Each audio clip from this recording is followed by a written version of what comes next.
家好，咁亦都非常之歡迎啦，大家嚟臨今日嘅 LG Signature OLED TVW 嘅一個發佈會㗎。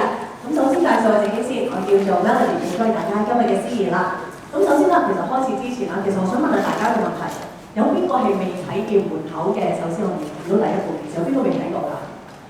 咁犀利，人人都已經睇見咗咯喎。咁 LG Signature OLED TVW7 咧，其實之前啦喺 CES 第一次亮相之後啦，其實大家嘅反應啦，同埋今日都一樣嘅，都係相當之熱烈啦。咁除咗咧，因為佢有一個突破性嘅設計之外啦，咁當然唔少得啦，就係有一個非常之完美嘅一個聲畫表現啦。咁所以咧，亦都攞咗唔少嘅國際性嘅獎項添㗎。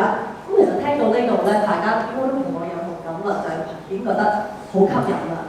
咁除此之外啦，咁其實我同大家都一樣啦。喺一入到嚟嘅時候咧，已經急不及待咧，就率先咧去第一時間就睇呢一部 W7 啦。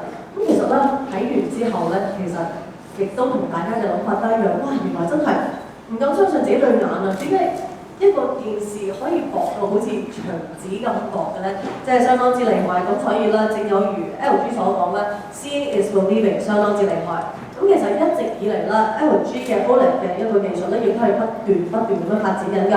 咁其實今日咧，我哋亦都係將喺年頭啦，喺 CES 展出過啲最新嘅產品咧，就係帶到嚟香港俾大家體驗一下啦。咁好啦，事不宜遲啦，而家等我咧就係帶大家一齊走入呢個 LG OLED 嘅一個隧道，咁大家一齊感受下就係 Perfect Black 嘅一個震撼啦。咁我哋大家